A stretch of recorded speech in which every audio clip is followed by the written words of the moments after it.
मैं doctor Prashant Kumar. I am working as consultant urologist at Fortis hospital Greater Noida. आज हम prostate के बारे में बात करेंगे। What are the treatment options for BPH, या जिसको हम सामान्य भाषा में बोलते हैं प्रोस्टेट एनलार्जमेंट या benign prostatic hypertrophy in scientific terms. Correct term जो है वो है benign enlargement of prostate. who all are at a greater risk of developing benign prostatic hyperplasia.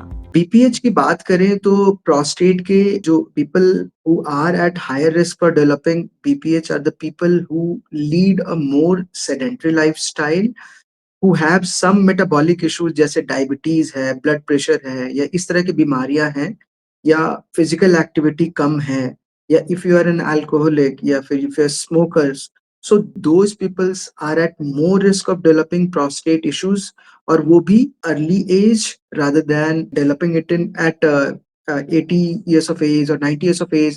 They would develop at much early age like in their 50s or 60s. So इस तरह के लोगों में हम बीपीएच की समस्या या prostate enlargement की समस्या ज्यादा देखते हैं।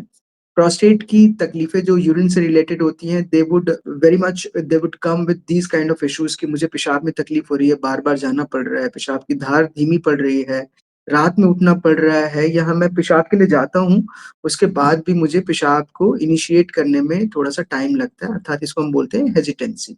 What are the various tests which can help diagnose benign prostatic hyperplasia? तो अगर हम टेस्ट्स की बात करें which can help you diagnose BPH, तो जब भी आप किसी यूरोलॉजिस्ट की ओपीडी में प्रोस्टेट की समस्या के साथ आते हैं, so there are certain basic test which we order. Blood test की बात करें तो एक सिंपल केएफटी, सीरम क्रिएटिनिन चाहिए होता है हमें।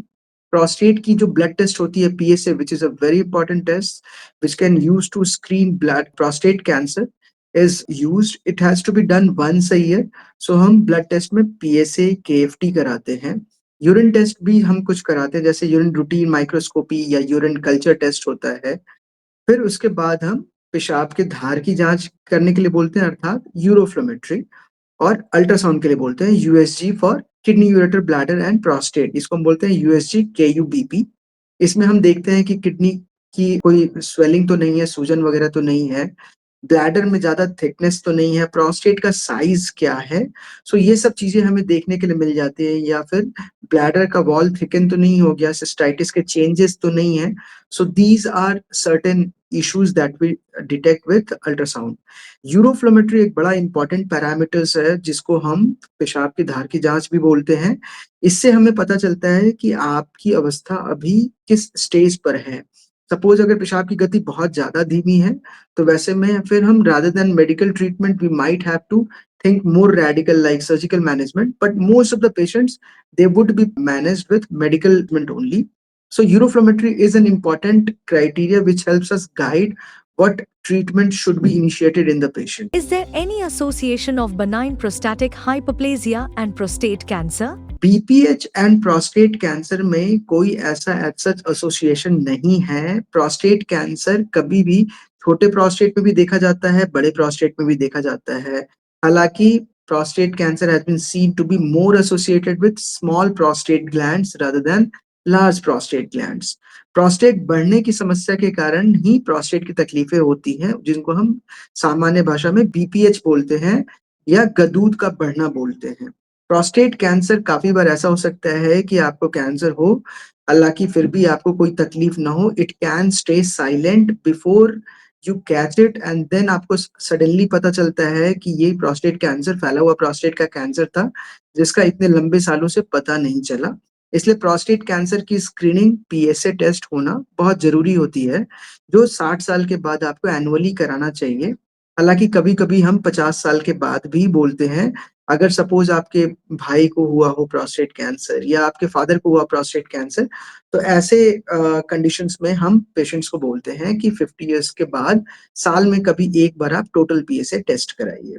What are the treatment options available for patients with benign prostatic hyperplasia? BPH के ट्रीटमेंट ऑप्शंस की बात करें तो सबसे बड़ा ट्रीटमेंट ऑप्शन बीपीएच के लिए है, दैट्स मेडिकल मैनेजमेंट।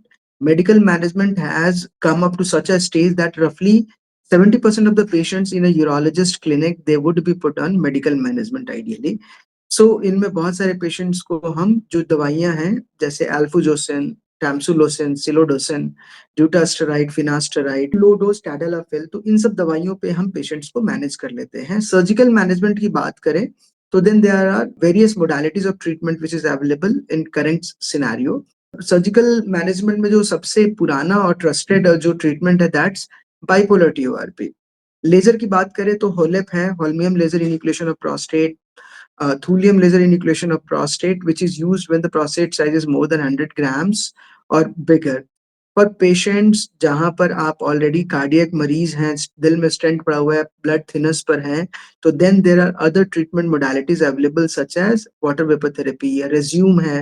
रेज्यूम को हम नॉर्मली भी यूज करते हैं, so water vapour therapy can be used, या केटीपी लेजर है, तो ग्रीन लाइट लेजर जो है that can also be used in such kind of patients. Resume or water vapor therapy can be used in patients even without any cardiac issues because इसमें management है, it's lesser than minimally invasive. There are other treatments such as prostatic urethral lift है.